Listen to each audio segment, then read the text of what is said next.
In terms of other earnings movers that we're watching, Abercrombie Fitch is on our list. That company reported a big earnings miss for the second quarter. It failed to meet estimates on the top or the bottom line, and also reported an increase in inventory. Get this.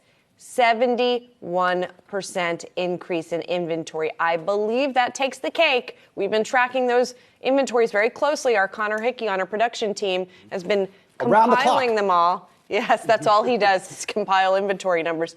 71%, I think, is the highest number we've seen, guys. Gosh, this is a tough quarter for Abercrombie. They just had their investor day. I spent the day with the team about a month ago. A lot of optimism, a lot of good things they are working on, but this quarter looks to be a function of the macroeconomic environment. When your inventory is up over 70% after a quarter as a retailer, and you're seeing sales at that, I would say, economically sensitive Hollister brand down 15%, this is a problem, and 70% inventory does not go away overnight. It's going to take a couple quarters for Abercrombie to work through this inventory, likely through aggressive markdowns.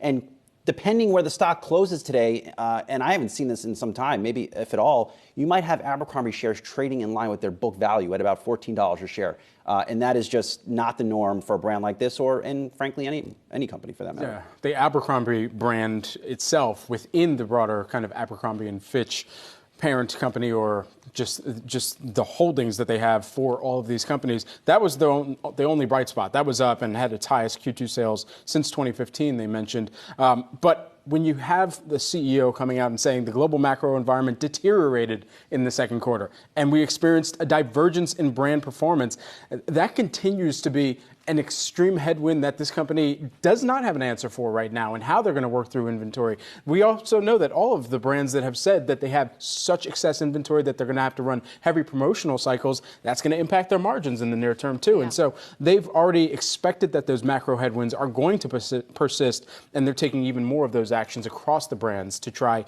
and counter for that. But this is going to go into the late fall and holiday season. Yeah, so the forecast from the company is coming down, not hugely, but enough to be worrisome for investors, obviously, as you can see from the numbers here. So third quarter net sales are going to fall in the high single digits. Full year sales are going to fall in the mid single digits. And you were just talking about margins. Full year operating margin slashed to 1 to 3% from 5 to 6%.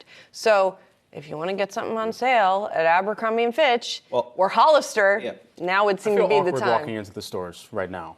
Abercrombie & Fitch, Hollister, I don't know. No, it's still cool, but the next shoe drop. Why? Because they're over the age of 15? Yeah. I don't know what the core. I don't know what the core is there. Real quick, the next shoe drop here is American Eagle Outfitters. So they are focused with the core, with that namesake brand, focused on the same customer that Hollister is, very price sensitive, but also they operate the Aerie Intimates business, which has been a very big growth area for them for the past 2 years.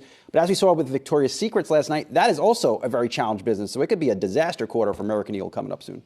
Yeah, it's really just more so the smell. Hollister pumps out that cologne smell like Popeyes pops out the chicken smell. Anyway.